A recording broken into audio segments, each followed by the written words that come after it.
Il y a mille et une manières dont nous cherchons à satisfaire le vide profond qui est en nous, car l'être humain est un puits vide qui a constamment besoin d'être rempli de délices. Quel est le délice véritable, profond et agréable qui peut satisfaire nos âmes malades? C'est Jésus le Christ, la parole de Dieu manifestée en chair. Sa parole est une épée qui donne la vie et qui fait mourir. Elle donne la vie aux morts et elle fait mourir les passions de nos chairs qui nous éloignent de la vie. Comme les fruits sortis de la verge d'Aaron, le message qui va suivre est un fruit sorti de la verge de Christ, crucifié sur le bois du calvaire. Attentifs soyons, et que toute la gloire soit à Jésus-Christ par le sang duquel nous échappons à l'enfer. Au cours d'une de mes méditations dans ma salle de prière, j'ai reçu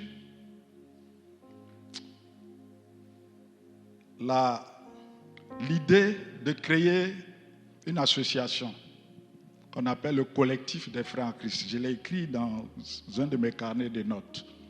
Je ne savais pas que quelques années plus tard, j'allais rencontrer celui qui était l'incarnation de cette vision.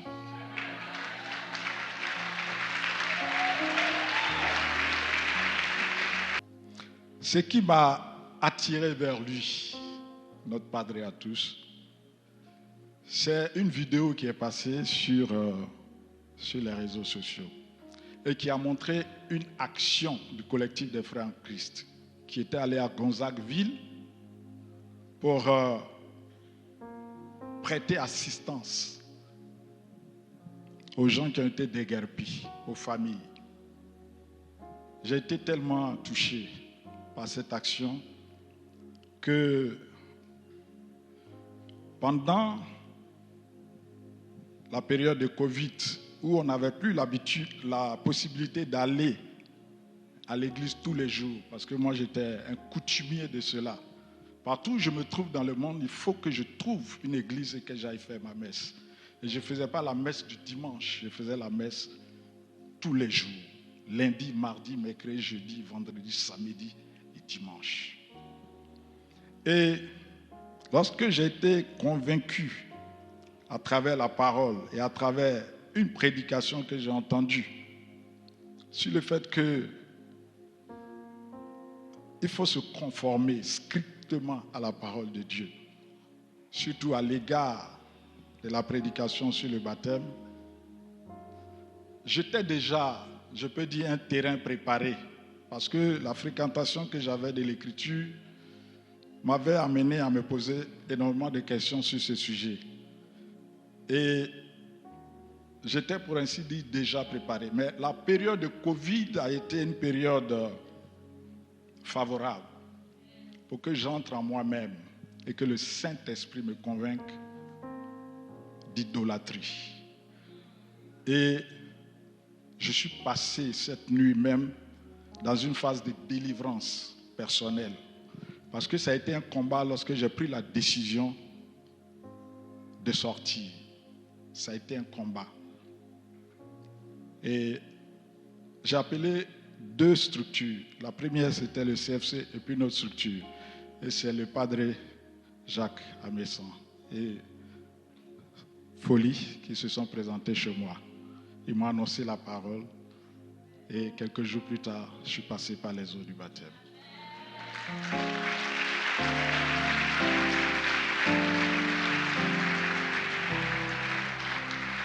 Donc, après le Seigneur, je voudrais vraiment lui rendre cet hommage. Prier le Seigneur pour qu'il lui accorde une longue vie. Que le Seigneur déverse sur lui une huile précieuse au-delà de tous ses semblables. Et qu'il enfante une filiation de stars. C'est-à-dire des gens qui vont briller dans le firmament du ciel pour éclairer ce monde sombre dans dans lequel nous sommes. Que beaucoup dans ta lignée, Padre, dans ta filiation, suivent ton chemin parce que tu es une lumière pour cette génération. Et je voudrais vraiment te dire merci de me donner cette occasion. Permettez que je puisse, avant toute chose, faire une brève prière pour que le Saint-Esprit prenne le contrôle de ce moment et qu'il nous conduise. Que ce ne soit pas ma parole, mais ce soit une parole inspirée du Saint-Esprit. Père, je te cède toute la place. Ce n'est ni par ma force, ni par ma puissance, mais c'est par ton esprit. Libère la parole. La parole nous dit, en Ésaïe 45, que tu es celui qui crée la prospérité, mais que tu es aussi celui qui crée l'adversité. Tout cela, tu le fais. Et je voudrais aussi,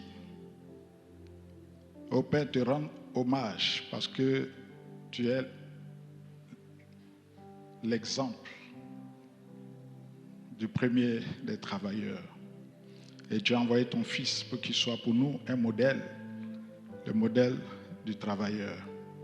Et aujourd'hui, le thème qui nous rassemble au-delà de toutes les considérations, c'est avant tout le travail. Lorsque tu as créé le monde, la parole nous dit que tu l'as fait en 6 jours et tu t'es reposé le 7e jour. Et tu as donné à l'homme la domination sur les œuvres de ta création. Et c'est par le travail que l'homme modifie, transforme son environnement. C'était sa vocation première. Et aujourd'hui, dans la marche que nous allons faire, dans ce thème que nous allons développer, tu vas nous donner l'occasion de comprendre ta pensée sur le travail.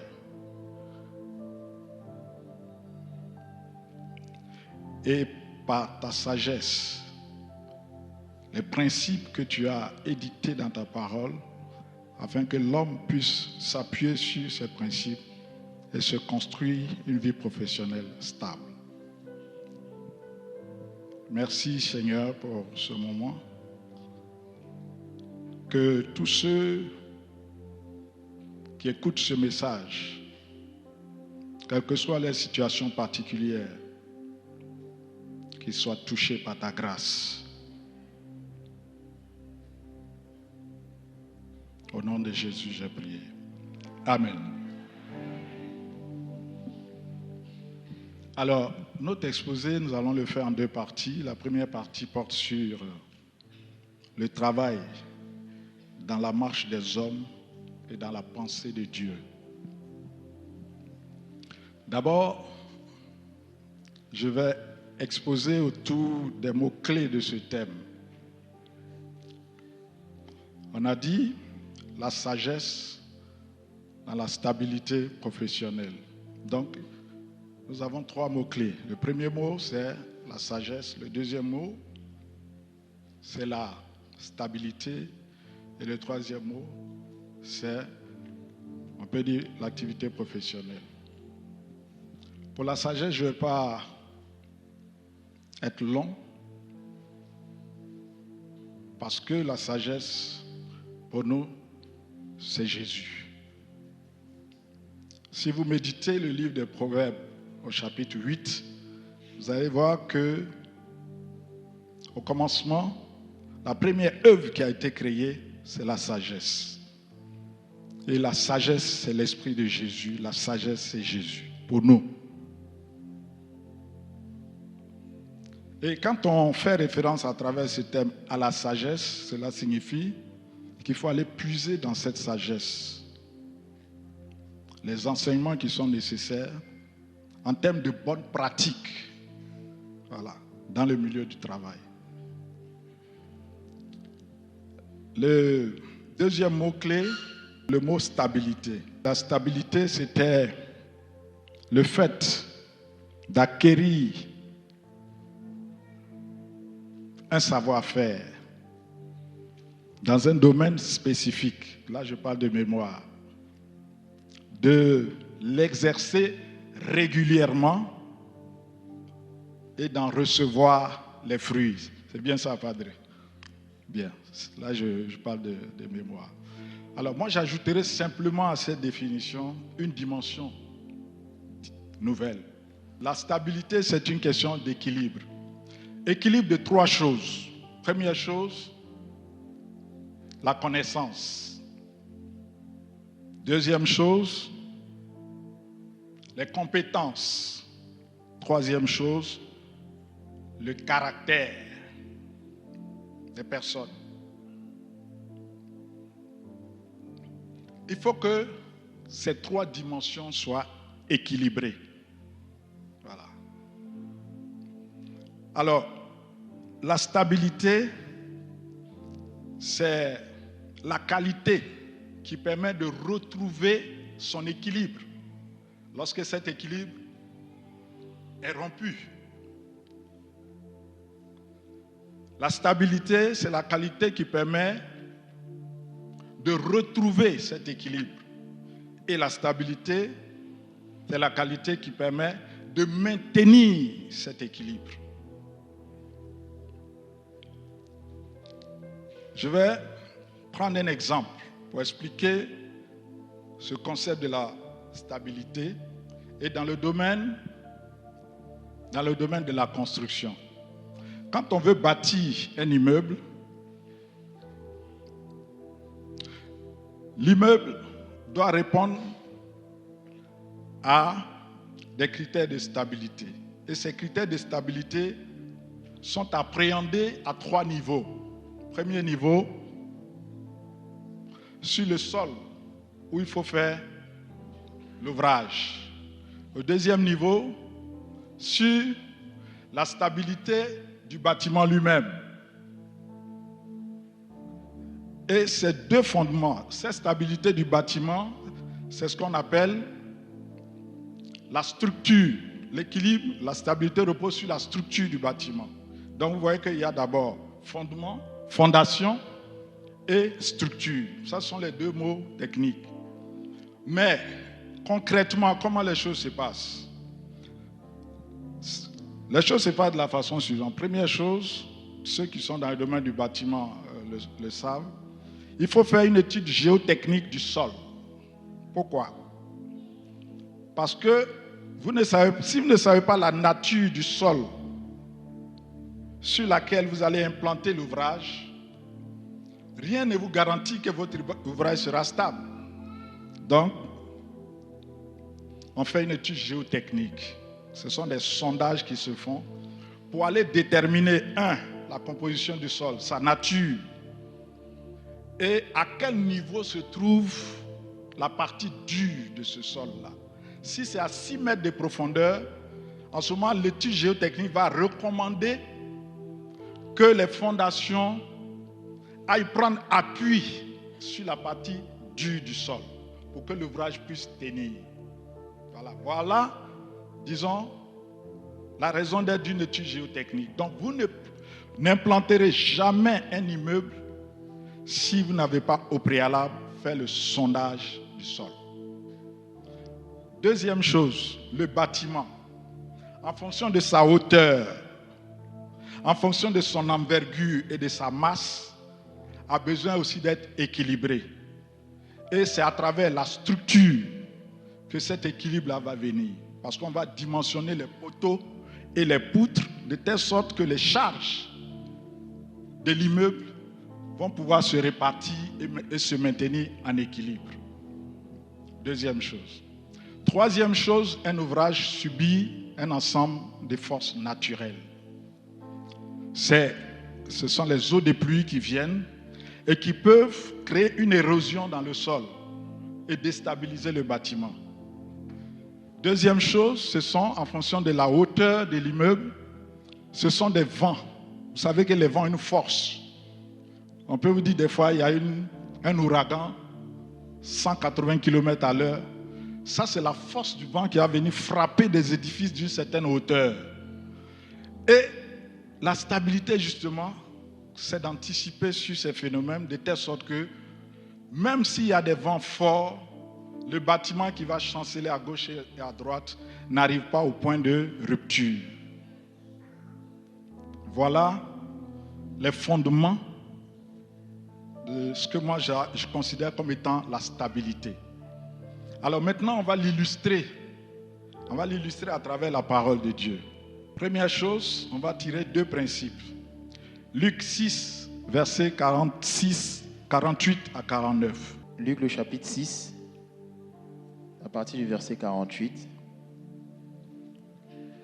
Il est semblable à un homme qui, bâtissant une maison, a creusé profondément et a posé le fondement sur le roc.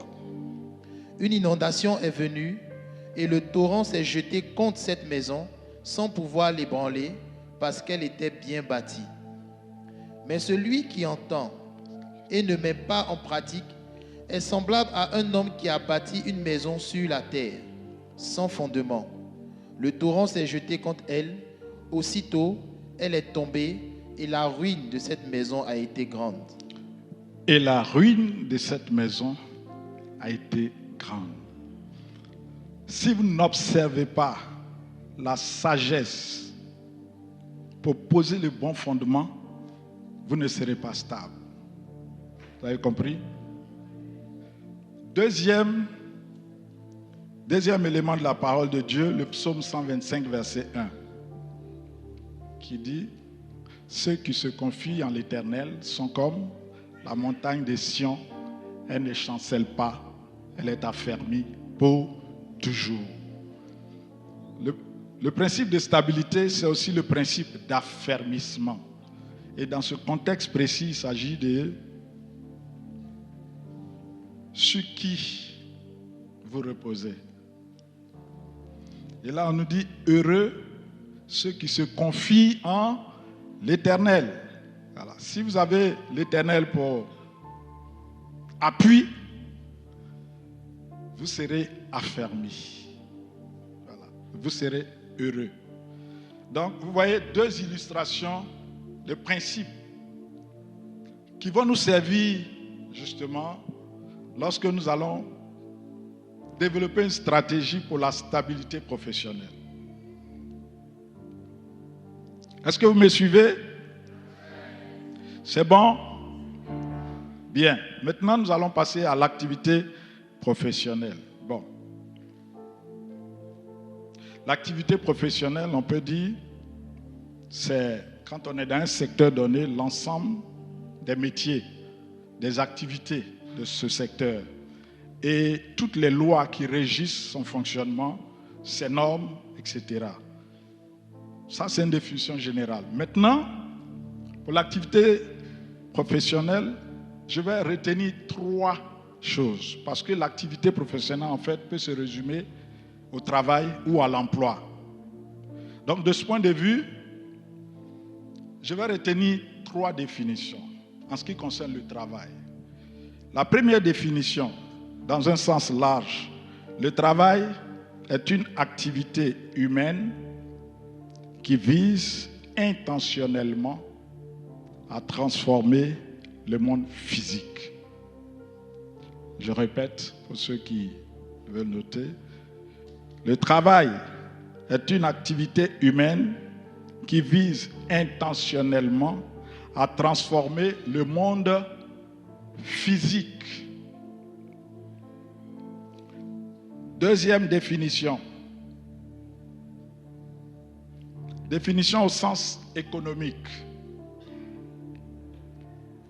Le travail est l'activité professionnelle ou l'activité humaine qui permet la production des biens et des services. Donc c'est à travers le travail qu'on produit quoi? Tous les biens qui sont vendus, tous les services. Et les biens et services peuvent être considérés sous deux angles. Il y a ce qu'on appelle les biens et services marchands, c'est-à-dire ceux qu'on va vendre à un prix Et puis il y a les biens et services qui ne sont pas marchands. C'est tout ce qui est activité sociale, d'assistance aux hommes et qui est donné à titre gratuit. Mais ce n'est pas parce que c'est donné à titre gratuit pour les bénéficiaires que ça n'a pas un coût. Ce coût-là, ceux qui sont des travailleurs sociaux sont bien des travailleurs aussi, sont rémunérés. Voilà. Et la troisième définition, c'est une définition que je suis allé piocher au sens philosophique. Qu'est-ce que le travail? Le travail est d'abord une transformation, un effort pour modifier et maîtriser son environnement. Le travail est une transformation, un effort pour modifier son environnement. Et j'ai voulu comprendre le mot travail. D'où vient ce mot? Quelle est l'étymologie de ce mot? C'est-à-dire, quelle est sa source? Et ce que j'ai découvert, c'est que, en fait, le mot travail dérive d'un mot latin qu'on dit tripalium. Dis à ton voisin tripalium. Et vous savez ce que c'est que tripalium? Bien. Tripalium, c'est un appareil servant à torturer les hommes. Tripalium est un appareil servant à torturer les hommes.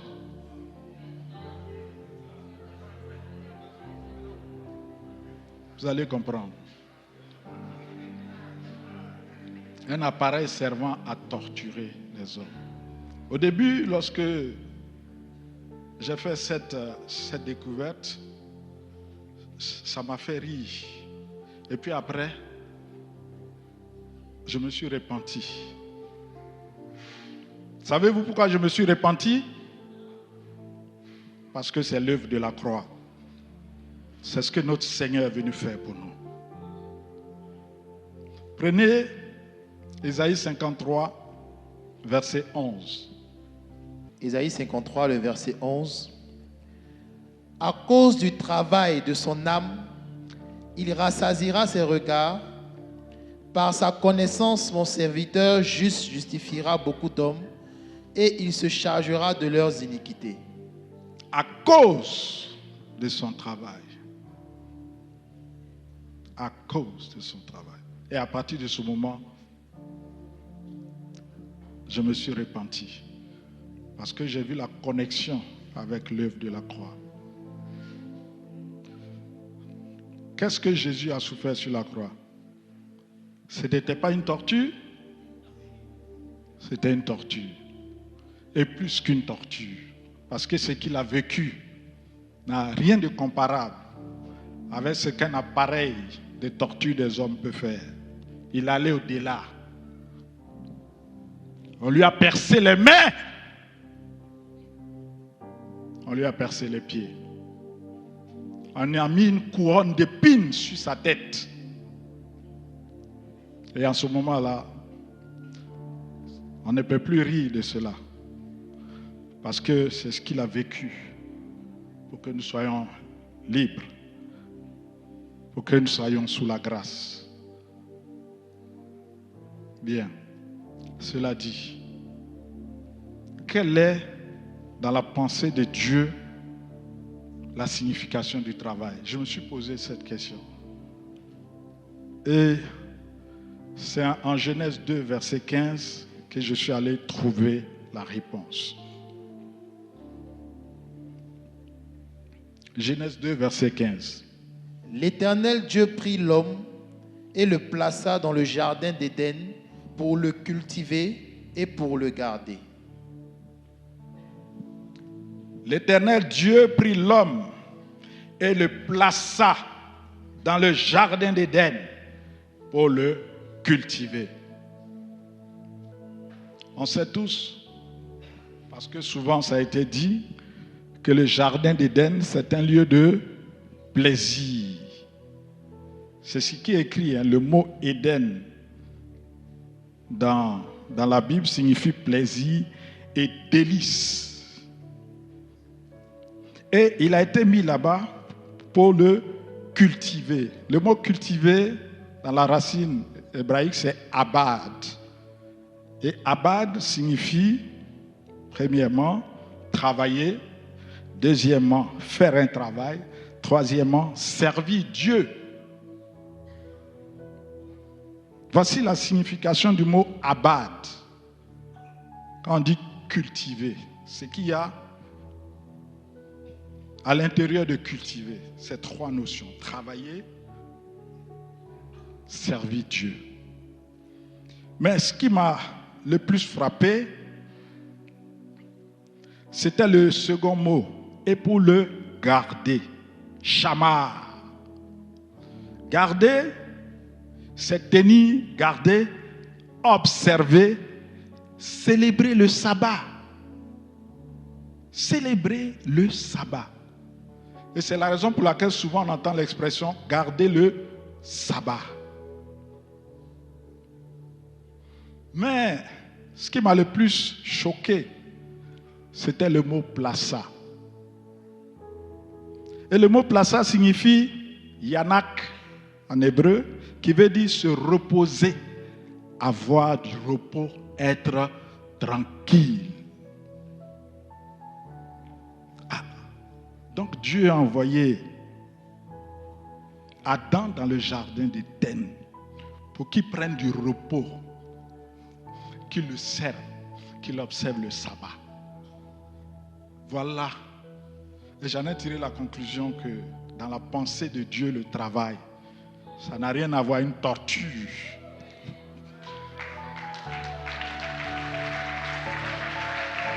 C'est expérimenter dans sa présence sa grâce en étant à son service dans sa présence.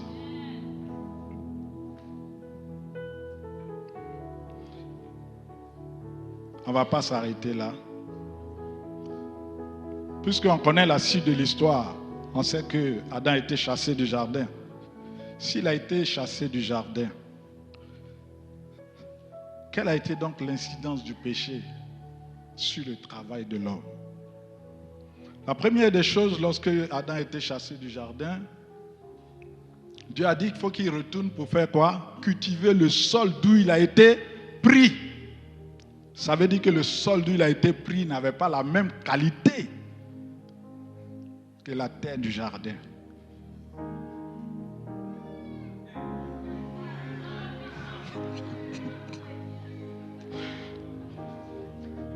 Et c'est la raison pour laquelle cette terre-là, ce sol-là a été maudit. Et il devait travailler un sol maudit. Quand on travaille un sol maudit, c'est quoi?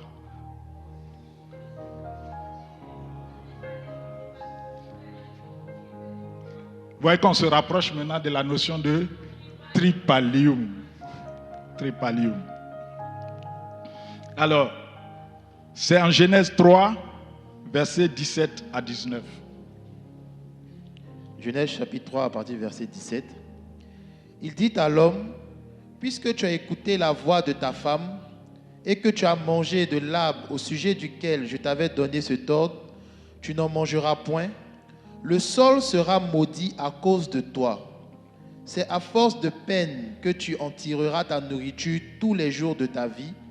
Il te produira des épines et des ronces, et tu mangeras de l'herbe des champs.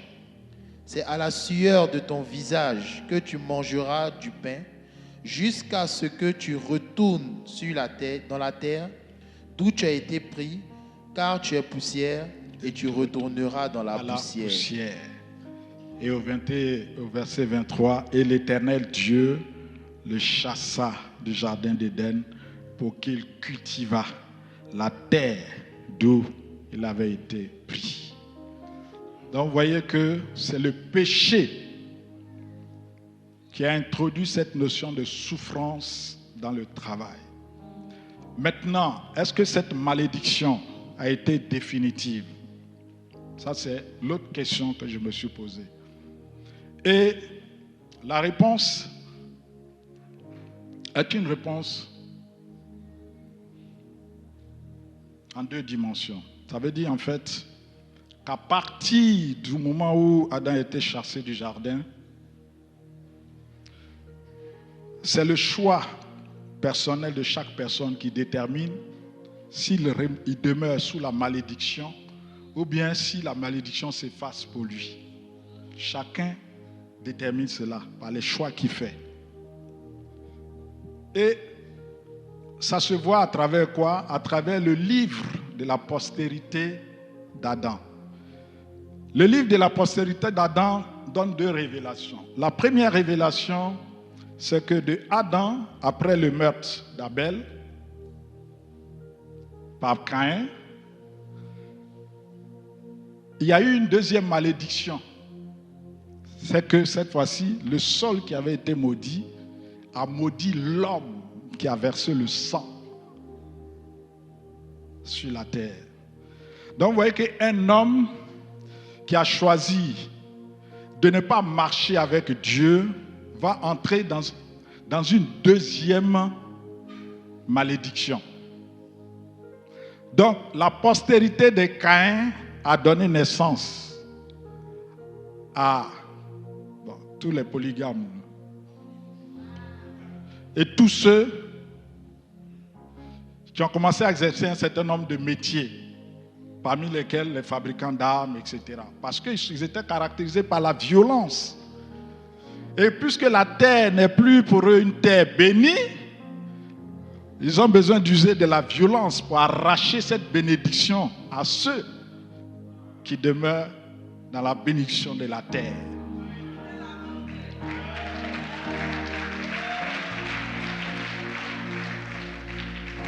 Ceux qui ont décidé de marcher avec Dieu, la postérité de Caïn, a donné plus tard un homme, Enoch, qui a marché avec Dieu et qui fut pris. Ça veut dire qu'il a été agréable à Dieu dans sa marche et Dieu l'a enlevé. C'est le premier homme qui a été enlevé. Et dans cette Enoch, c'était la 7e génération. La 10e génération est venue qui? Noé. Et quel est le nom de Noé? On va voir. Genèse 5, versets 28 à 29. Genèse chapitre 5 à partir du verset 28. Lémec, âgé de 182 ans, engendra un fils. Il lui donna le nom de Noé en disant: celui-ci nous consolera de nos fatigues et du travail pénible de nos mains, provenant de cette terre que l'Éternel a maudite. Provenant de cette terre que l'Éternel a maudite. Ça veut dire que et le nom de Noé signifie repos, tranquillité, lieu de repos. Vous voyez que le repos d'Adam dans le jardin est restauré à travers la lignée de Noé. Et Dieu, à cause de cette malédiction qui a frappé la terre, a envoyé le déluge pour que toute la race des méchants puisse disparaître et qu'il continue la marche avec un homme qui lui est agréable et qui porte en lui la bénédiction du travail. Ainsi donc la bénédiction du travail comme lieu de repos, pour moi, elle est restaurée dans la 10e génération après Adam. Et réservée à ses bien-aimés. Voilà, c'est réservé à ses bien-aimés. On va continuer la marche à partir de cette introduction qui a été un peu longue, qui était la première partie. Maintenant, pour entrer dans la seconde partie, il nous faut bâtir une activité professionnelle stable et fondée sur la sagesse. Après qu'on ait vu ce que c'est que le travail, en particulier dans la pensée des hommes et dans la pensée de Dieu. Bâtir une carrière durable et stable nécessite la conjugaison de 2 types de connaissances. Première chose, La connaissance des exigences du marché du travail. Parce que si vous ne connaissez pas les exigences du marché du travail, vous ne pourrez pas affronter dans les meilleures conditions le marché du travail. Donc, on va les survoler rapidement parce que c'est important pour que celui qui veut venir sur ce marché du travail, là, à la conquête d'un emploi, puisse vraiment s'armer convenablement. La deuxième chose, c'est la connaissance des principes de sagesse qui gouvernent les bonnes pratiques à appliquer. Première vérité, l'éducation, l'instruction et la formation représentent pour l'accès à l'emploi ce qu'est la fondation pour la stabilité d'un ouvrage bâti. Je répète, l'éducation, l'instruction et la formation représentent pour l'accès à l'emploi ce qu'est la fondation pour la stabilité d'un ouvrage bâti. Autrement dit, si tu veux être stable en abordant ta carrière professionnelle, il te faut avoir reposé sur des bonnes fondations. Et ces fondations, c'est quoi? L'éducation, l'instruction et la formation. Je vais prendre un exemple. Tarzan est un homme élevé dans la jungle. Est-ce qu'un homme élevé dans la jungle peut venir prétendre à un emploi dans le monde civilisé? Je vous pose la question. Parce que Tarzan, un homme élevé dans la jungle, ne peut pas exercer un emploi au milieu des hommes. Pourquoi? Parce que, l'éducation reflète notre milieu de vie. Alors, il a été élevé où? Dans la jungle, avec les animaux. Donc, il n'a pas les repères et les éléments pour vivre dans une société des hommes. Deuxième chose, l'instruction. L'instruction modèle notre caractère pour une vie sociale.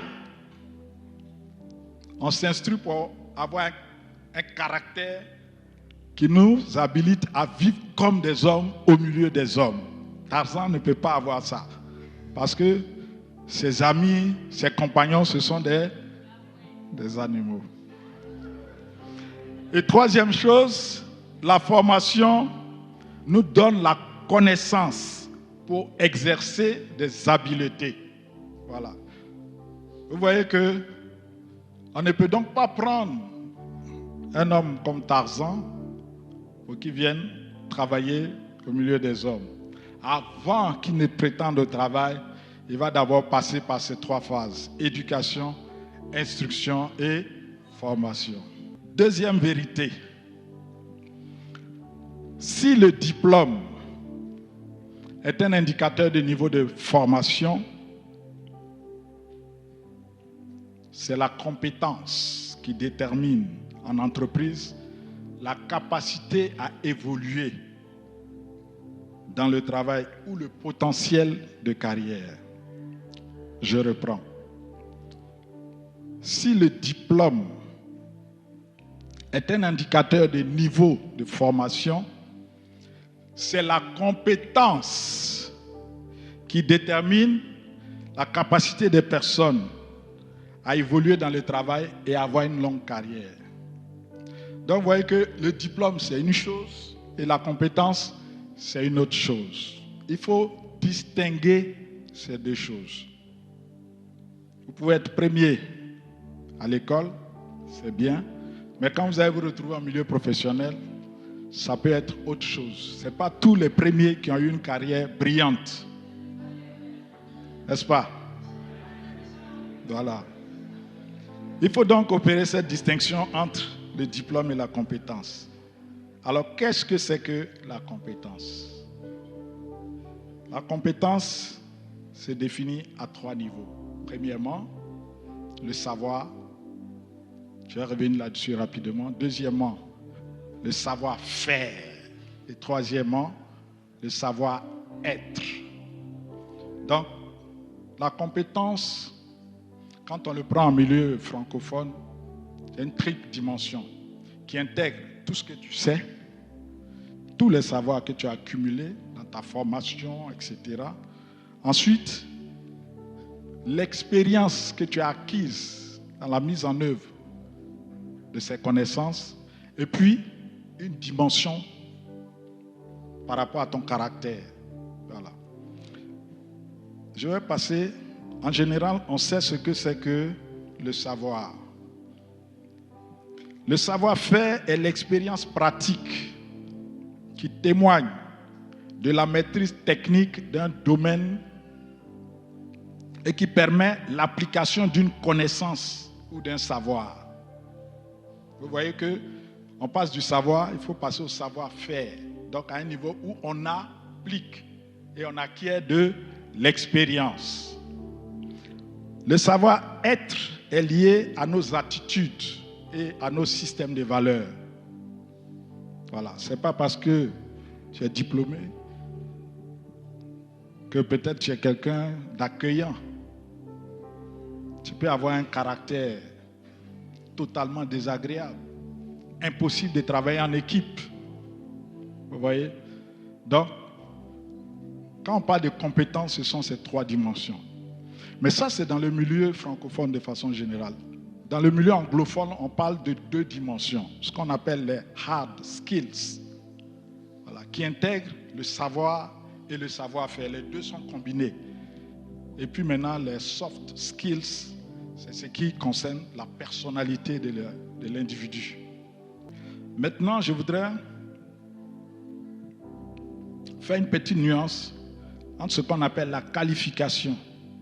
La qualification désigne la capacité à exercer un métier. Donc, dans la qualification, il peut y avoir un aspect qui est lié au diplôme. Parfois, on peut faire une formation qualifiante sans diplôme. Ça veut dire qu'à travers votre formation, on va vous donner une pratique suffisante pour que vous puissiez exercer un métier. Voilà. Donc, la qualification, vous voyez que c'est une notion qui est un peu rattachée au diplôme, mais qui n'est pas l'équivalent d'une compétence, qui est prise plutôt dans une dimension plus large. Maintenant, lorsque la compétence technique croise un secteur d'activité, en ce moment-là, on parle d'expert. Voilà. Vous êtes expert immobilier, vous êtes un expert dans l'industrie pharmaceutique, etc. Un expert dans le transport maritime, voilà, etc. Donc, il y a un croisement entre un certain niveau de compétences techniques très élevé et tout un secteur d'activité. En ce moment, on parle d'experts. Bien, maintenant, le marché de l'emploi. Il faut que j'en parle rapidement. Le marché de l'emploi, c'est un marché où tous ceux qui recherchent un emploi et tous ceux qui offrent des emplois se retrouvent. Quand on parle de marché, ça veut dire qu'il y a une rencontre entre ceux qui demandent et ceux qui offrent. Et ce marché, c'est un marché qui est concurrentiel. Ça veut dire quoi? Ça veut dire que, en tant que demandeur d'emploi, quand vous venez sur un poste, vous n'êtes pas seul. Ça veut dire que vous êtes nombreux qui voulez accéder à ce poste. C'est ça. Donc, on vous met en concurrence. De la même façon, les hommes constituent, je peux dire, un enjeu pour Dieu et pour les hommes aussi. Pour Dieu, Dieu se bat avec Satan pour garder les hommes. Satan se bat avec Dieu pour garder les hommes. Dans le milieu du travail, c'est pareil. Les entreprises se battent entre elles pour conserver quoi? Les meilleurs talents. Donc vous voyez que l'homme est un enjeu sur le marché du travail. Parce que les meilleures entreprises savent que vous pouvez leur arracher toutes leurs machines. Si elles ont conservé les hommes qui ont la compétence, elles peuvent recommencer. Elles peuvent recommencer. Voilà, ça c'est une pensée d'un grand économiste, enfin un grand homme d'affaires, Henry Ford, des États-Unis, qui a dit: prenez toutes mes machines, laissez-moi mes hommes, et je reconstruirai mon entreprise. Donc la plus grande ressource dans une entreprise, ce sont les compétences. Et je peux vous dire que les entreprises se battent pour s'arracher les compétences. Deuxième chose, pour l'entreprise, la qualité du recrutement est essentielle. Pourquoi? Parce que quand vous recrutez quelqu'un, ça a un coût d'abord. Si vous vous êtes trompé, le coût de la non-qualité est très élevé. Vous allez avoir quelqu'un qui n'arrive pas à satisfaire les objectifs qui sont fixés. Et à la fin, vous allez être obligé de vous séparer de la personne en payant des frais de licenciement. Et puis, vous allez recommencer le processus. Donc, c'est un enjeu qui est important. Recruter et prendre de bonnes décisions de recrutement. La deuxième chose, c'est que pour l'entreprise, quand vous avez recruté quelqu'un de qualité, il faut que cette personne, vous puissiez la conserver. Parce que vous êtes dans un milieu où une entreprise concurrente peut venir vous piocher votre élément le plus productif et vous affaiblir. Donc vous devez développer une politique pour fidéliser ces travailleurs. Voilà. Une bonne politique pour que ces travailleurs-là se maintiennent, aient une bonne carrière. Et c'est à cause de cela, c'est pour cela que la politique de l'entreprise peut rencontrer, si vous voulez, l'ambition d'un homme à pouvoir gravir les échelons. Parce que les entreprises mettent en œuvre des politiques. Quand vous êtes un très bon élément, on vous cible et puis on vous prépare dans l'ombre pour que vous puissiez être les responsables de demain. Parfois même à votre insu. La troisième chose qui concerne toujours les entreprises performantes et ambitieuses mettent en œuvre des processus d'évaluation très objectifs.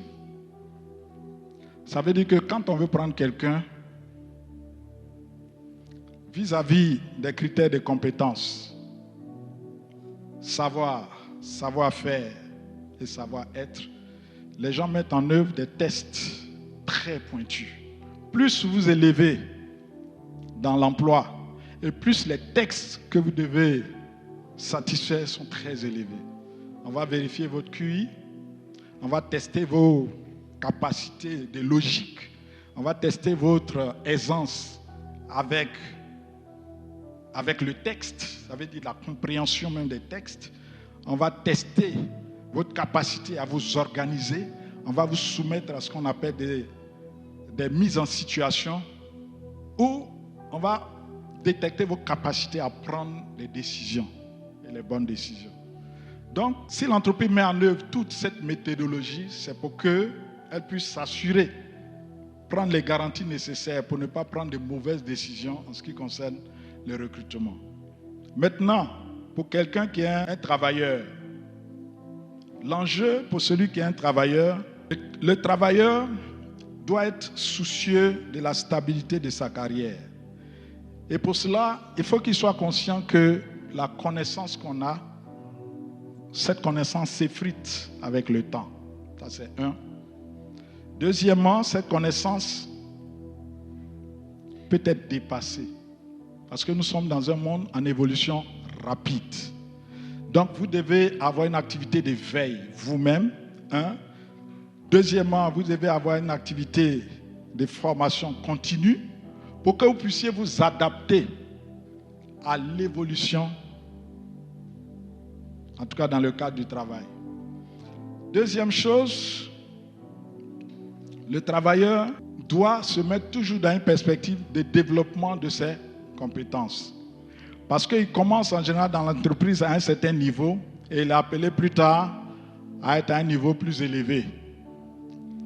S'il n'a pas développé ses compétences, quand on va lui donner le fauteuil de chef, il va s'asseoir, il sera tout petit dans le fauteuil. Ça veut dire que toutes ses faiblesses seront visibles.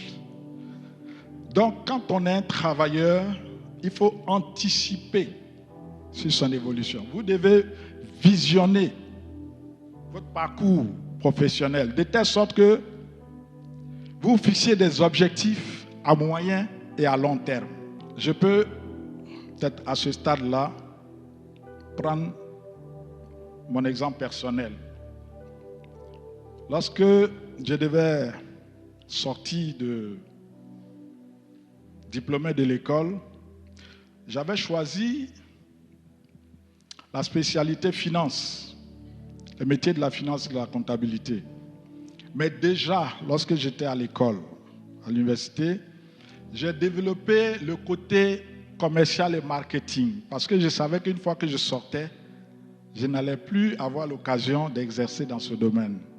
Donc déjà, en tant qu'étudiant, j'étais le président de la junior entreprise et on allait démarcher des marchés auprès des entreprises, d'études de marché, des lancements de nouveaux produits, etc. Et en le faisant, j'ai développé en tout cas une expérience, une certaine expertise dans ce domaine, de telle sorte que plus tard, lorsque je me suis retrouvé en position d'être dirigeant d'entreprise, je n'avais aucune difficulté à fixer des objectifs aux responsables marketing. Le langage qu'ils pouvaient tenir, c'est un langage que je pouvais comprendre. Voilà. Et en ce qui concerne mon domaine de spécialité, bien que j'ai eu quand même une formation solide, je n'ai pas voulu directement entrer en entreprise. J'ai jugé nécessaire de parfaire ma formation dans un cabinet d'audit. Et c'est vers le cabinet d'audit que je me suis orienté prioritairement. Et j'ai passé quelques années et c'est à l'intérieur du cabinet d'audit que toutes mes connaissances au niveau de ma formation se sont structurées. Dans le cabinet, j'ai eu les mentors nécessaires pour m'encadrer, de telle sorte que le jour où j'ai décidé d'entrer dans une entreprise, quel que soit le niveau de mon chef, quel que soit l'objectif de travail qu'on me fixe, je peux travailler de façon autonome. Ça veut dire que je n'ai pas besoin qu'on me dise quoi faire. Si je suis dans un environnement où le chef ne comprend rien, c'est moi qui prends le guidon. Et puis je lui dis, on fait comme ça, en tant que conseil. Voilà. Donc, c'est très important. Par la suite, j'ai fixé mon regard sur un homme qui était pour moi un modèle. Et je me suis dit, je veux ressembler à cet homme d'un point de vue professionnel. Quand je regarde son parcours, c'était président d'une institution. Il avait fait une école de commerce. Il avait fait un diplôme de 3e cycle en finance. Et puis, voilà. Et quand je l'ai regardé, j'ai dit, bon, c'est le métier vers lequel je vais aller. C'est vrai, je travaille dans un cabinet, mais je ne veux pas être expert comptable. Voilà, ça, j'avais écarté ça. Donc, j'ai décidé qu'à un moment donné, il fallait que je fasse un 3e cycle en finance. Et c'est ce que j'ai fait. Au moment où je l'ai fait par anticipation. Je n'étais même pas encore directeur à mon premier poste de directeur. Et quand j'ai fini de le faire, après, ça m'a ouvert des portes. Et c'est ce qui m'a permis d'asseoir ce qu'on appelle la mobilité professionnelle. Ça veut dire que j'étais dans un secteur, je suis sorti pour passer dans un autre secteur à un poste de direction. Je me souviens au départ, je pouvais me faire recruter dans une banque, mais j'aurais gravi les échelons comme un simple cadre. Mais quand je suis rentré dans la banque, je suis venu directement à un poste de directeur parce que j'avais anticipé dans ma préparation. Donc c'est important que en tant que travailleur, vous avez un modèle qui va vous guider et sur qui vous allez prendre l'exemple pour pouvoir préparer votre parcours. Et il faut échanger avec ces personnes. Vous voyez, ces personnes vont vous donner des conseils utiles. La suite, des principes de sagesse pour une vie professionnelle stable. Première question, sur qui t'appuies-tu? Sur quel fondement ta vie professionnelle se construit-elle? Alors j'ai posé cette question parce que vous avez vu que la question du fondement, c'est une question essentielle. Sur quel fondement t'appuies-tu? Si, première vérité, si la stabilité consiste à expérimenter le sabbat dans le travail, alors nous devons chercher à être fondés en Christ. Première vérité. Tu veux expérimenter le sabbat dans le travail, qui est la promesse de Noé. Attaché à Noé, tu dois être fondé en Christ. 1 Corinthiens 3, verset 11. 1 Corinthiens, le chapitre 3, le verset 11. Car personne ne peut poser un autre fondement que celui qui a été posé, savoir Jésus-Christ. C'est pourquoi Jésus-Christ déclare en Matthieu 6, verset 33, « Cherchez premièrement le royaume et la justice de Dieu. » C'est comme ça qu'on pose le fondement. Es-tu né de nouveau? Si ta réponse est oui, c'est bien. As-tu une relation personnelle avec Jésus-Christ, avec le Saint-Esprit? Si ta réponse est oui, tu es un bien-aimé. Si ta réponse est non, développe une vie d'intimité avec le Saint-Esprit pour devenir un bien-aimé du Seigneur. Psaume 127, versets 1 à 2. Psaume 127, à partir du verset 1. Cantique des degrés de Salomon.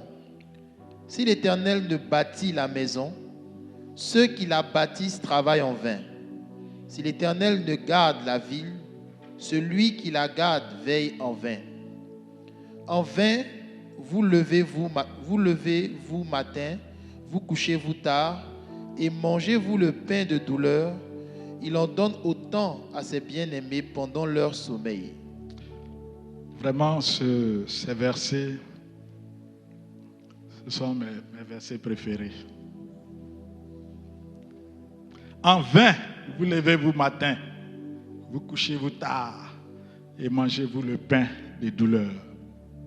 Refusez de manger le pain de douleur. Refusez de manger le pain de douleur. Et soyez des bien-aimés. Comme ça, tout ce que vous toucherez sera béni. Et pendant votre sommeil, la bénédiction va retomber sur vous. Psaume 125, Psaume 20, versets 8 à 9. Psaume le chapitre 20, le verset 8. Ceux qui s'appuient sur leurs chars, ceux-là sur leurs chevaux, nous invoquons le nom de l'Éternel notre Dieu. Eux, ils se plient et ils tombent. Nous tenons ferme et restons debout. Alors, dans ces deux versets, on répond à la question. Sur qui t'appuies-tu? Ceux-là s'appuient sur leurs chevaux, ceux-là sur leurs chars. Nous invoquons le nom de l'Éternel, notre Dieu. La génération qui a abouti à Noé, la génération de Seth, c'est la génération de ceux qui se sont élevés pour invoquer le nom de Dieu. Ça veut dire qu'ils avaient Dieu comme appui. Contrairement à la postérité de Seth, de Caïn, qui lui a détourné le visage de Dieu. Et on le dit, non seulement il ne s'est pas repenti, mais il s'est détourné de Dieu. C'est la génération des mondialistes, la génération de Genèse 11, ceux qui se bâtissent une ville dont le sommet touche le ciel. Et c'est à ceux-là que Dieu a envoyé la confusion du langage.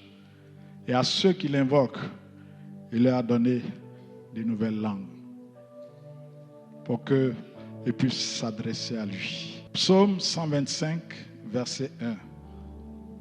On l'avait déjà cité. Ceux qui se confient en l'Éternel sont comme la montagne des Sion. Elle ne chancelle point, elle est affermie pour toujours. Des montagnes entourent Jérusalem, ainsi l'Éternel entoure son peuple dès maintenant et à jamais.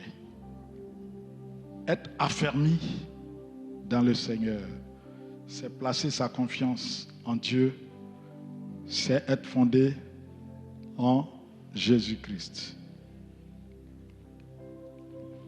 Ceux qui ne s'appuient pas sur l'Éternel, mais sur les hommes, sont sous la malédiction. Demande à ton voisin, sur qui t'appuies-tu? Jérémie 17, verset 5.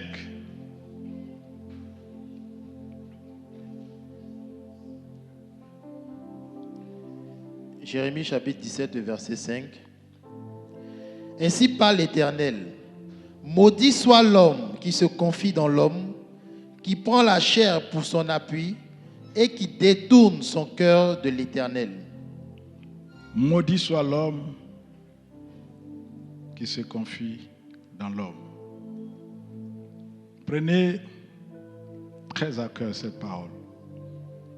Parce que souvent on ne fait pas attention. On dit qu'on est fondé en Dieu, mais en réalité on compte sur l'homme. Lorsque tu comptes sur le grand frère pour avoir du boulot, que à longueur de journée, tu cours après les hommes, c'est que tu n'as pas encore décidé de faire confiance en Dieu. C'est en Dieu d'abord qu'on se confie. Et c'est Dieu qui met l'homme sur ton chemin. Vraiment comprenez cela. Et faites attention à ce qui sort de votre bouche. Je me souviens d'un témoignage où une dame qui a perdu son père était très déstabilisée. Et dans sa parole, elle a dit, heureusement que ma mère est encore là.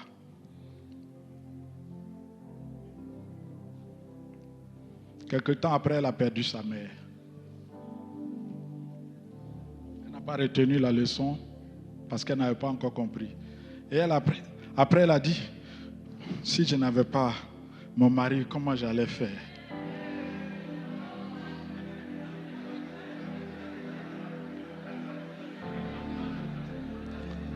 Dieu a pris son mari.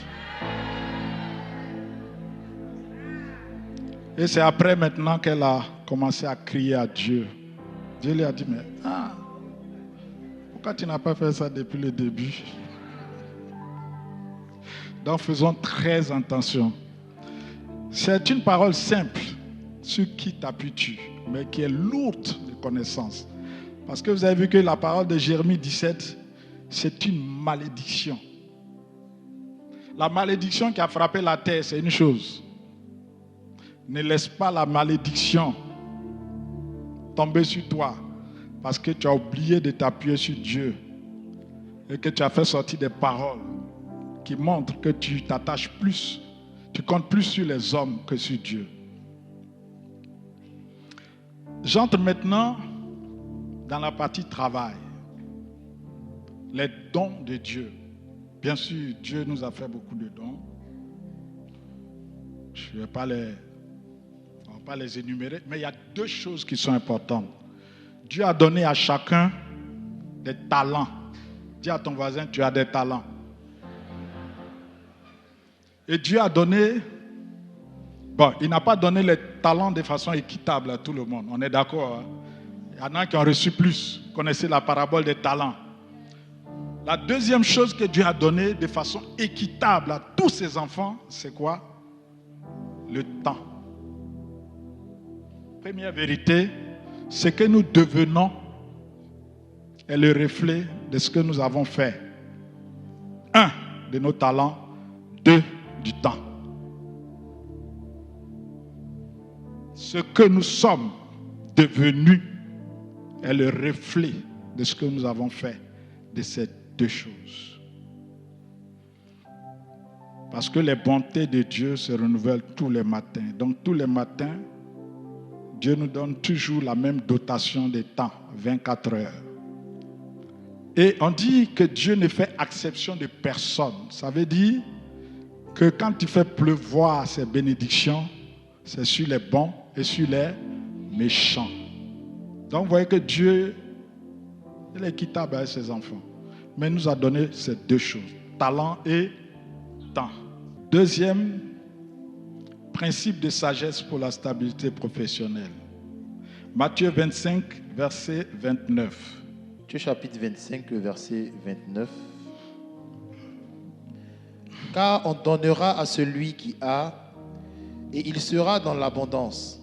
Mais à celui qui n'a pas, on notera même ce qu'il a. On donnera à celui qui a, et on enlèvera même à celui qui n'a pas.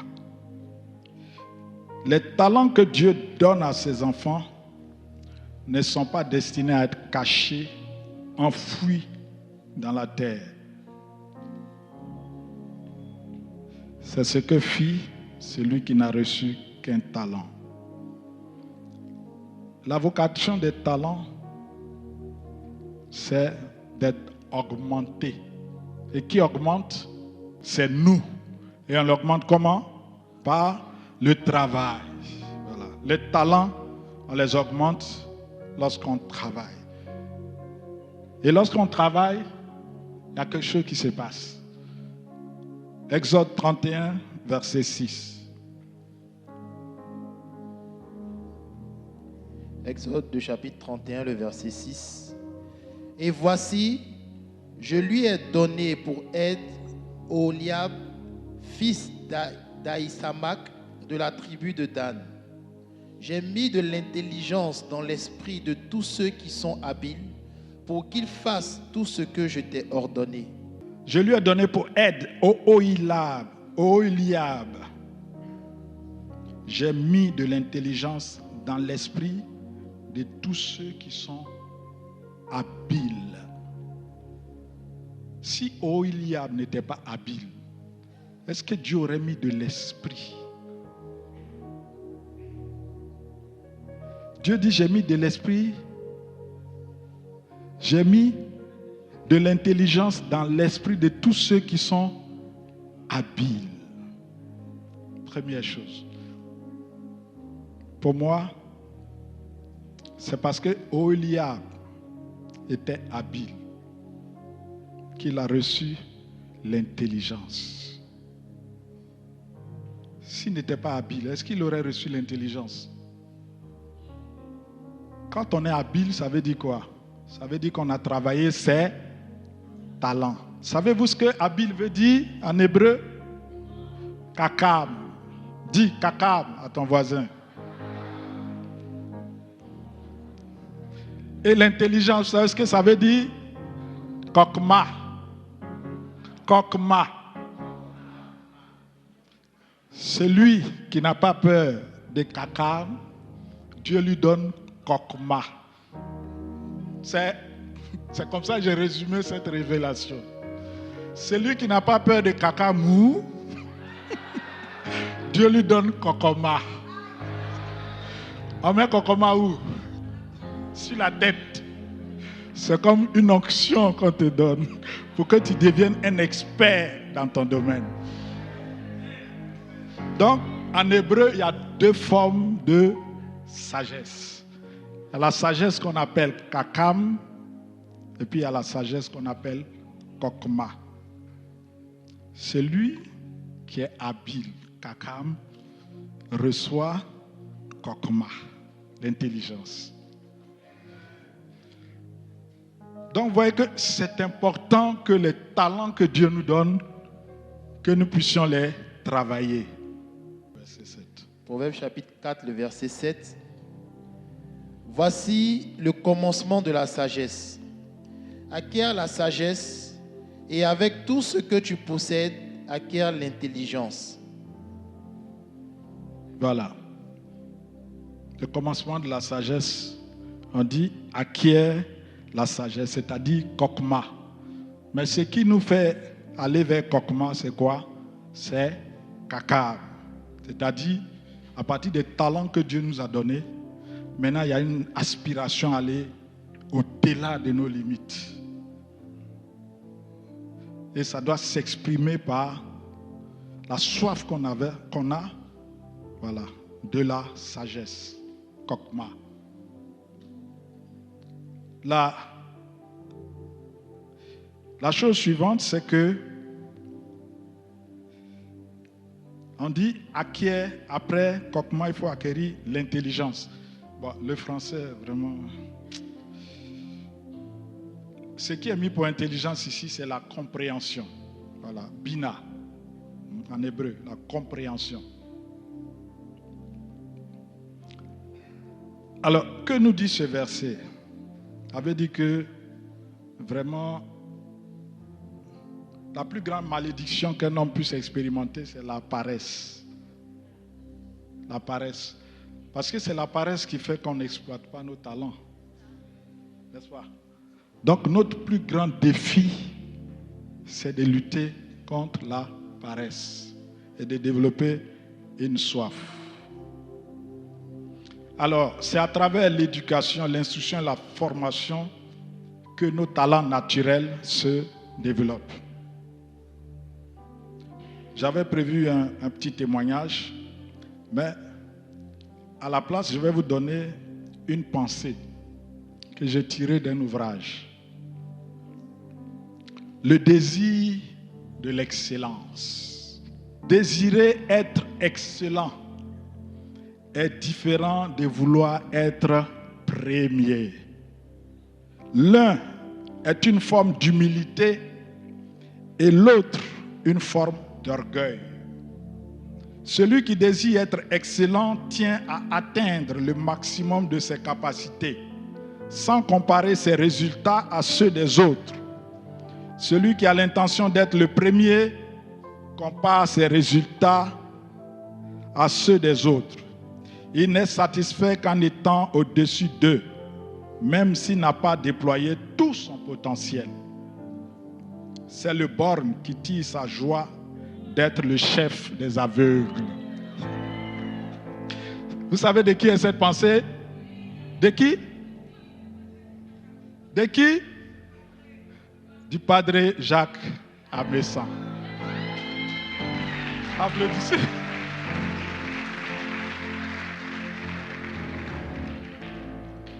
Le désir d'excellence nous conduit à exploiter au maximum nos talents naturels.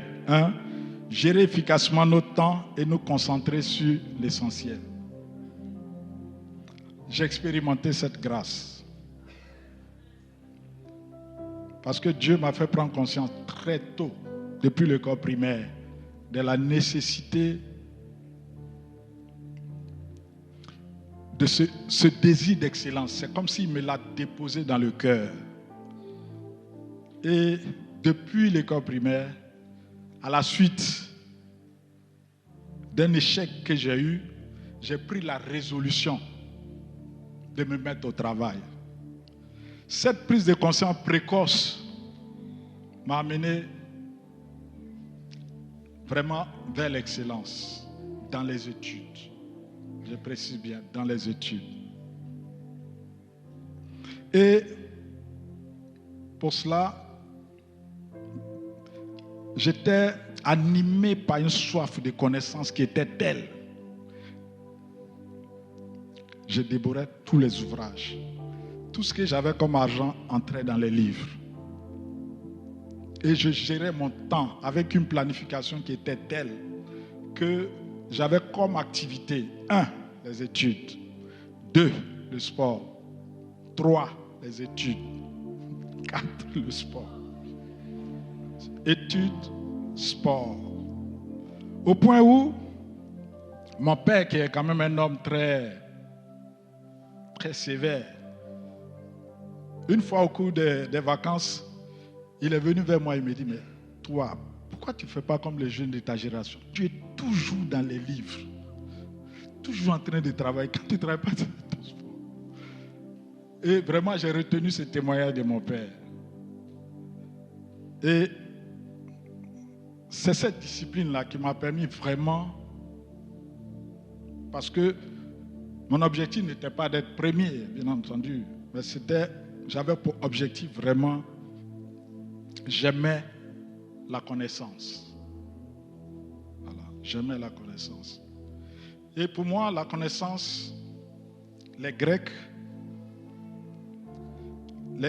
pour eux, ils disent que il y a un terme qu'ils utilisent pour la connaissance, c'est pleine de grâce. Ça veut dire que la connaissance, c'est une forme de grâce. Et c'est une forme de beauté qu'on trouve dans la connaissance, qu'ils appellent la grâce. Et cette beauté-là, ça va s'exprimer dans tous les domaines. Dans la science, dans la littérature, dans la culture, dans le sport. Vous avez vu à quel point la culture grecque est développée?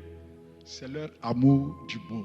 Et cet amour du beau-là, quand Dieu a déposé ça comme un don à vous, ça s'exprime sous la forme du désir d'excellence.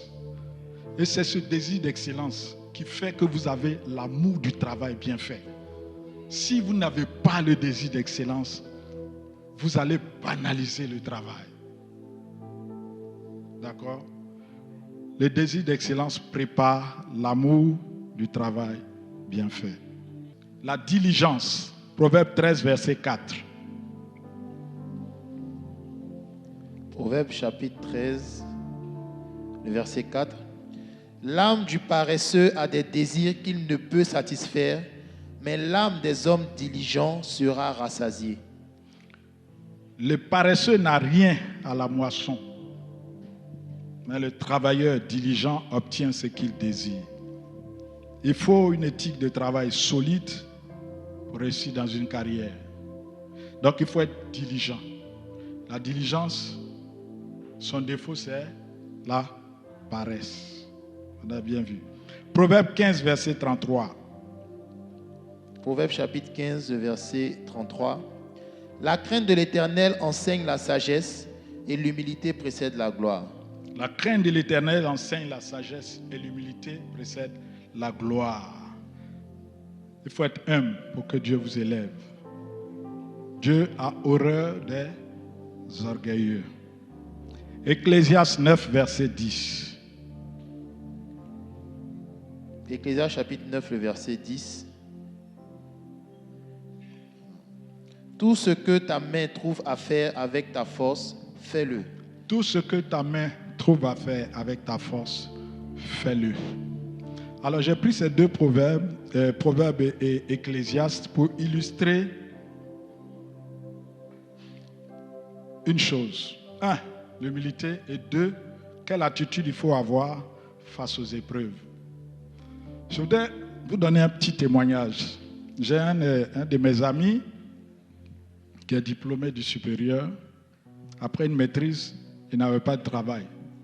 Il a déposé des dossiers dans plein de sociétés et aucune porte ne lui était ouverte.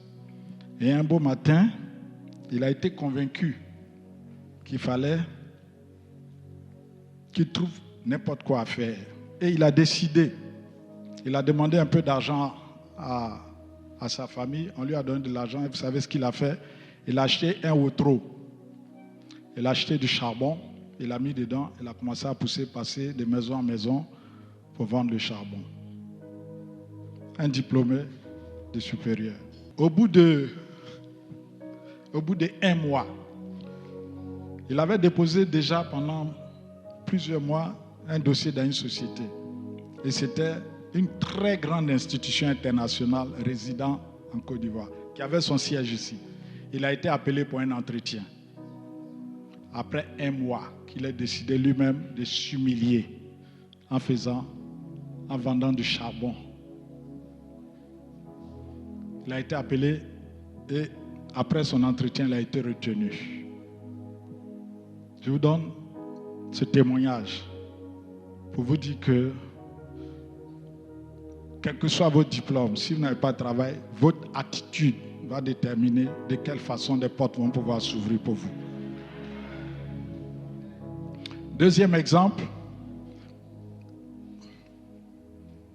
une dame qui est dans une banque, bonne situation, qui décide à l'occasion d'un départ volontaire de partir. Elle prend le pactole, elle dit qu'elle veut devenir entrepreneur.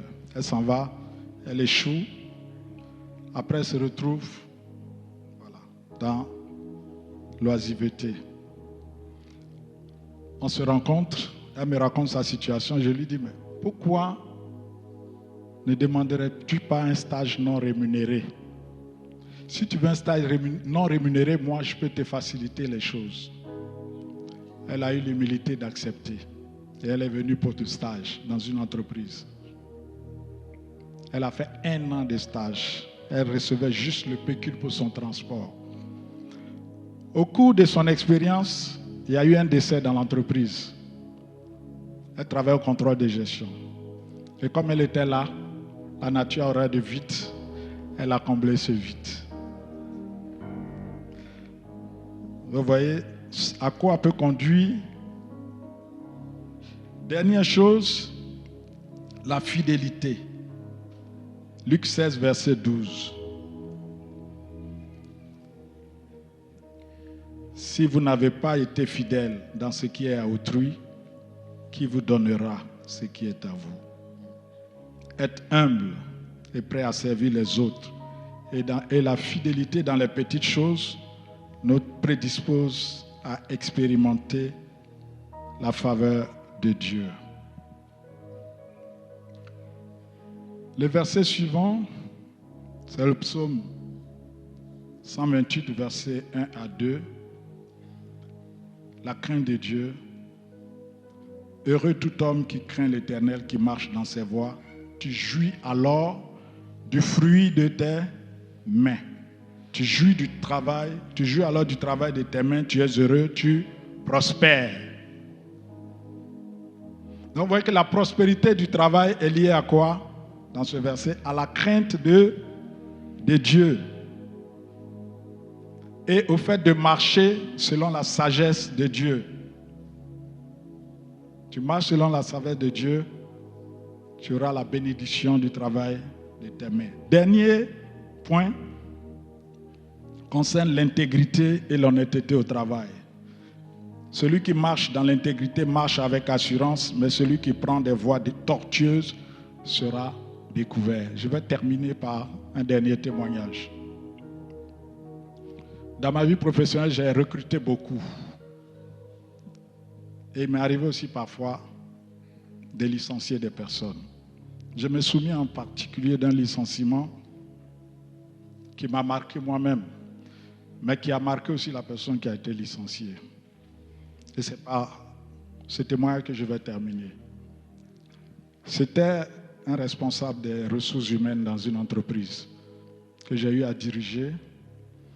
Et ce responsable, une fois, a été envoyé en mission. On lui a donné un véhicule, un chauffeur, et on l'a envoyé à l'intérieur du pays. Ce qu'il a fait, il a demandé au chauffeur d'aller à la maison. Il a pris le volant lui-même. Il a pris des jeunes filles dans la voiture. Et en allant en voyage, il a eu un accident. Il a renversé un cycliste qui est mort dans l'accident. Et lorsque moi j'ai pris fonction, les expatriés qui étaient dans l'entreprise, ils m'ont demandé d'instruire ce dossier. Et ils m'ont envoyé le dossier à instruire. Et la demande d'explication de ce responsable est venue à mon bureau. Et je lui ai posé une question. que t'inspire l'expérience que tu as vécue? Et il m'a dit la chose suivante. Ah, ça a été difficile, mais j'ai décidé de ne plus conduire pendant 6 mois. C'est la parole qui m'a sorti. Je l'ai regardé puis je lui ai dit, tu vois, ce qui t'est arrivé n'est pas fortuit. Ça veut dire que tu as eu plusieurs signaux dans ta vie, mais tu n'as pas su les interpréter. Chaque fois que tu as franchi la limite, Dieu a dû t'interpeller, mais tu n'as pas su analyser les signes jusqu'à ce que mort d'homme survienne. Et la résolution que tu as prise, c'est de ne pas conduire pendant 6 mois. Je l'ai regardé, puis je lui ai dit, bon, comme c'est mon premier acte dans l'entreprise, je vais te faire cette faveur. Et puis on lui a donné une mise à pied. Je lui ai dit, la prochaine fois, fais attention, parce que Dieu te parle. Tu n'écoutes pas. Fais attention. Ensuite, je me suis retrouvé encore avec ce même responsable dans un autre cas. Il a eu à organiser un test de recrutement pour recruter environ 200 personnes. C'est lui qui a composé les épreuves. C'est lui qui a mis en place le comité de correction des épreuves. Et c'est lui qui a sorti la liste des gens qui sont admissibles. Et puis, il m'a envoyé dans un parapheur pour que moi je signe. Et quand j'ai reçu le parapheur, je l'ai appelé et je lui ai dit, viens à mon bureau parce que je voudrais te poser quelques questions avant d'apposer ma signature. Et je lui ai demandé la liste de toutes les personnes qui sont là, admises. Est-ce que vous avez des connaissances là-dedans? Il lui a dit, ne te précipite pas pour répondre. Prends ton temps.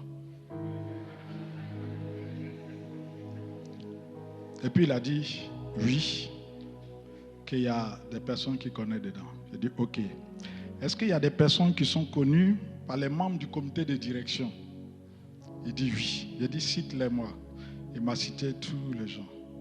J'ai dit, ok. J'ai dit, tu vois, c'est toi qui as composé les épreuves. C'est toi qui as mis en place l'équipe de correction. Et c'est toi qui arrêtes les résultats.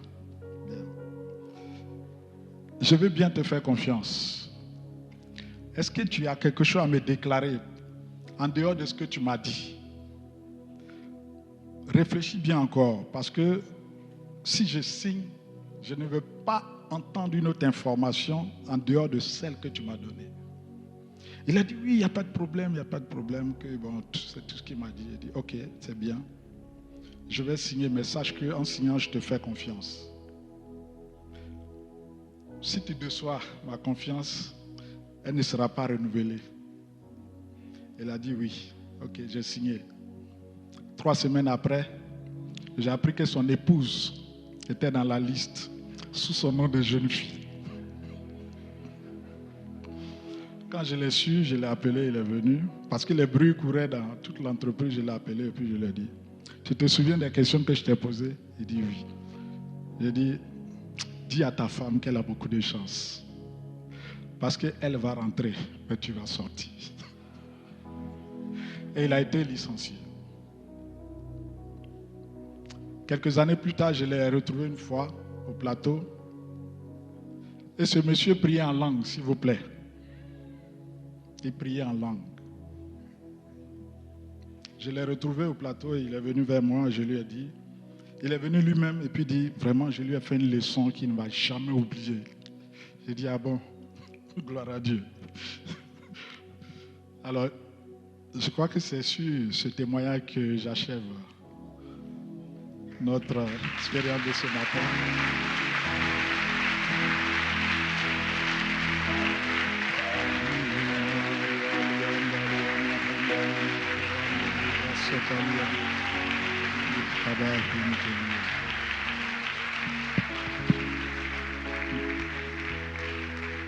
Non, pas à nous, non, pas à nous. À ton nom, donne gloire. Au nom de Jésus, j'ai prié. Amen.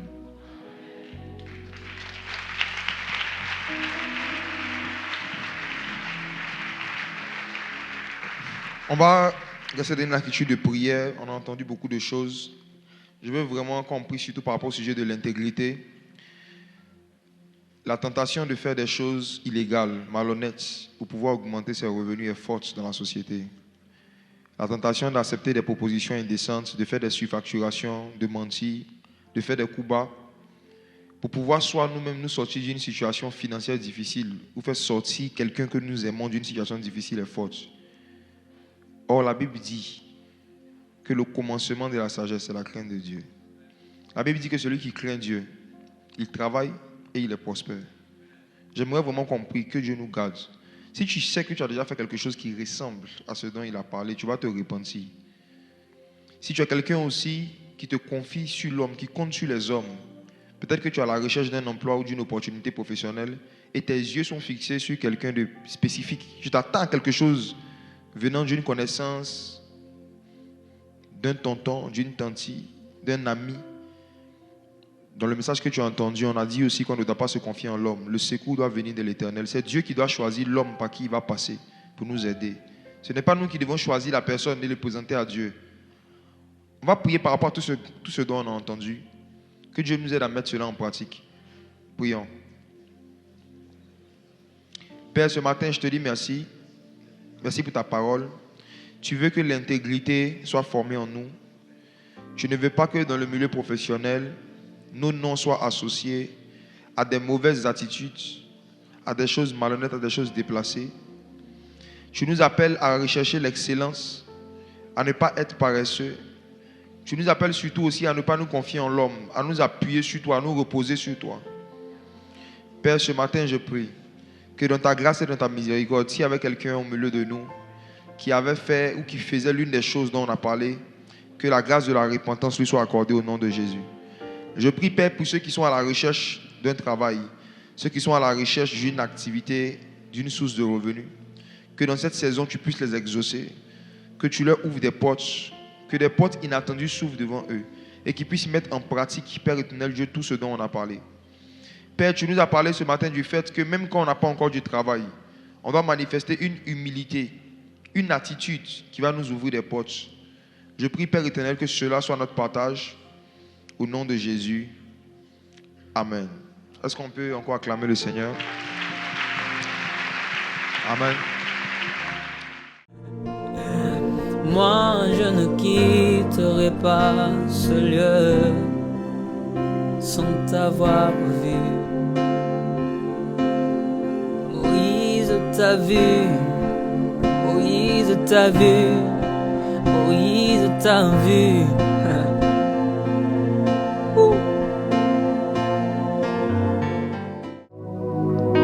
L'onction est disponible comme une source d'eau qui coule ne s'arrête pas, qui coule ne s'arrête jamais. L'onction est disponible